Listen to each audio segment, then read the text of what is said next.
నిర్వహించిన భారతీయ జనతా పార్టీ మహాసంపర్క్ అభియాన్ కార్యక్రమానికి ముఖ్య అతిథిగా జాతీయ ఉపాధ్యక్షురాలు భారతీబెన్ షియాల్ పాల్గొన్నారు। ఈ సందర్భంగా ఆమె మాట్లాడుతూ కేంద్ర ప్రభుత్వం ప్రవేశపెట్టిన పథకాలను ప్రజలకు వివరించాలని కోరారు।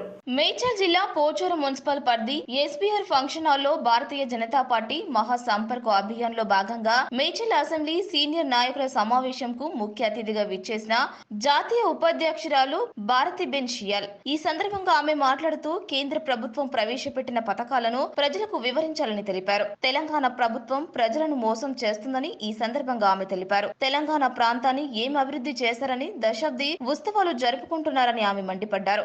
తెలంగాణ ప్రాంతం పూర్తిగా వెనుకబడిందని బీజేపీ అధికారంలోకి వచ్చిన తర్వాత ముందుకు తీసుకువెళ్తామని ఆమె తెలిపారు। ఈ కార్యక్రమంలో మేడ్చల్ బీజేపీ రూరల్ అధ్యక్షులు పట్టుల విక్రమ్ రెడ్డి, సీనియర్ నాయకులు బిక్కునాథ్ నాయక్, పోచారం మున్సిపల్ 1వ ward councillor Gongalla Mahesh, Suresh Nayak, Ramoji, Ramatheertham, Maipal Reddy, BJP శ్రేణులు అధిక సంఖ్యలో పాల్గొన్నారు। जनधन अकाउंट में अब हो चुकी है।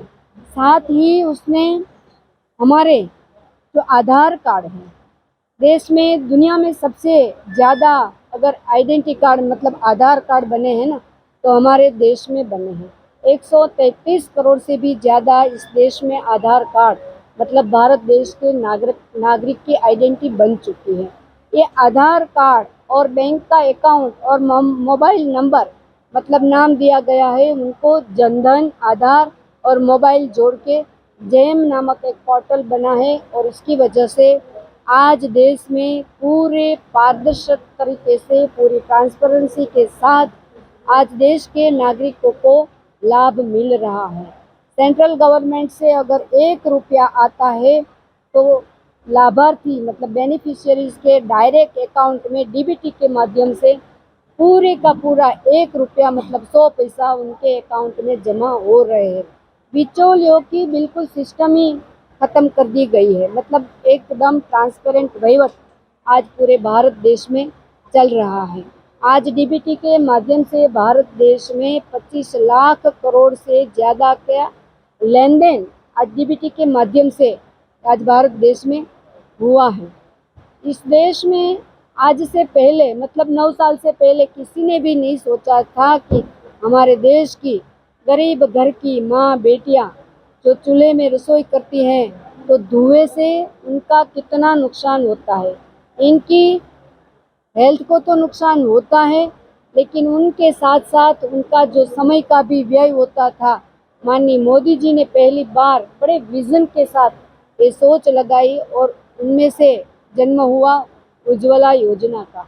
आज देश में 9.5 करोड़ से भी ज़्यादा उज्ज्वला गैस के कनेक्शन फ्री में देश की महिलाओं को, माताओं को, बेटियों को मिली है।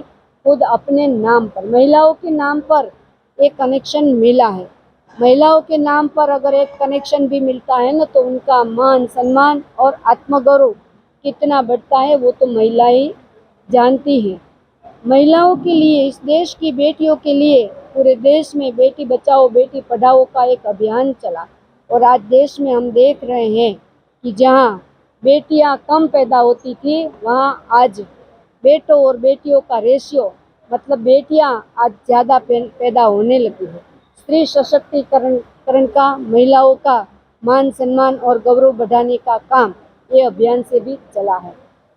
माता पिता के ऊपर यानी कि पेरेंट्स के ऊपर बेटियां बोझ न बने इसीलिए మంది ఎంపీలు ఈ రకంగా దేశమంతటా కూడా అన్ని పార్లమెంట్లో తిరగడంలో భాగంగా ఈరోజు మన ప్రాంతం లోపల మేడ్చల్ నియోజకవర్గానికి భారతీబెన్ గారు వారు గుజరాత్కు సంబంధించినటువంటి పార్లమెంట్ సభ్యులు వారు ఇక్కడికి సమావేశానికి రావడం జరిగింది। ఈ ప్రాంతం లోపల కూడా తెలంగాణలో కూడా కేంద్ర ప్రభుత్వం చేసినటువంటి అనేక పథకాలను వివరించడం కోసం వారి ప్రాంతానికి రావడం జరిగింది। ముఖ్యంగా ఈ ప్రాంతంలో ఏవైతే కేంద్ర ప్రభుత్వం తీసుకున్నటువంటి స్కీమ్స్ ఏవైతున్నాయో వాటిని పేదవాళ్ళకు అందకుండా ఈ ప్రభుత్వము చాలా తెలివిగా ఈ యొక్క నరేంద్ర మోడీ గారికి బీజేపీ ప్రభుత్వానికి ఇక్కడ పేరు ఎక్కడ వస్తుంది అనేటువంటి దృక్పథంతో పేద ప్రజలకు అన్యాయం చేస్తున్నటువంటి పరిస్థితి ఈ ప్రాంతంలో ఉంది। తప్పకుండా భారతీయ జనతా పార్టీ భవిష్యత్తు లోపల కింది స్థాయి వరకు ఈ స్కీమ్లన్నీ కూడా అమలు పరిచేటువంటి విధంగా భారతీయ జనతా పార్టీ కార్యకర్తలు కింది వరకు కూడా కృషి చేయడం జరుగుతుంది। ఈ రోజు తెలంగాణ ప్రాంతంలో దశాబ్దోత్సవాల సందర్భంగా వారు చేస్తున్నటువంటి పని ఏదైతుందో అది దశాబ్దోత్సవాలు కాదు, ఎన్నికలకు సంబంధించి తమ కార్యకర్తలను ఫీడింగ్ చేయడం కోసం, తమ కార్యకర్తలను పెంచి పోషించడం కోసం చేస్తున్నటువంటి ప్రక్రియగా మేము ఈరోజు భావిస్తూ ఉన్నాం. ప్రతి గ్రామంలో కూడా చూస్తూ ఉన్నాం. ఈరోజు నిధుల విషయంలో చెరువుల పండుగ అని చెప్పేసి అక్కడ ఏదో మేకలను కోసుకొని తినాలని చెప్పేసి, ఇక్కడ ఏదో ఇది చేయాలని చెప్పేసి గ్రామ పంచాయతీలో కొంతమంది సర్పంచులు అక్కడ నిధులు లేక మేము ఎట్లా ఇక్కడ వెచ్చించాలని బాధపడుతూ మదనపడుతూ సమాధానం చెప్పలేక తెలంగాణ రాష్ట్ర సమితిలో ఉన్నటువంటి సర్పంచులు కూడా బాధపడుతున్నటువంటి విషయాన్ని చూస్తూ ఉన్నాం. ఈరోజు ఏ రకమైనటువంటి నిధులను వాటికి ఇవ్వకుండా ఈరోజు కేవలం అట్టహాసంగా ఫ్లెక్సీల కోసము, రోజు భోజనాల కోసం ఖర్చులు పెట్టేటువంటి పరిస్థితి ఏదైందో తెలంగాణ ప్రాంతం సమాజం అంతా కూడా గమనిస్తూ ఉంది. ఎన్నికల ప్రచారం కోసం, ఎన్నికల నోటిఫికేషన్ భవిష్యత్తులో రాబోతుంది వెంటనే అని చెప్పి ఇప్పటి నుంచే ఎన్నికల ప్రచారంగా కార్యకర్తలందరినీ తమతో ఉండేటువంటి విధంగా చేస్తున్న ప్రక్రియ తప్ప ఇది దశాబ్దోత్సవాల్లో ఎక్కడ కూడా ఏ రంగంలో, అది వ్యవసాయ రంగానికి సమావేశం అయితే వ్యవసాయదారులు ఒక్కడు ఉండట్లేదు. నేను కావాలంటే ఫోటోలతో సహా చూపిస్తాను. అనేక సమావేశాల్లో వ్యవసాయదారులకు సంబంధించినటువంటి మీటింగ్ పెడితే అక్కడ వ్యవసాయదారులు ఉంటారు.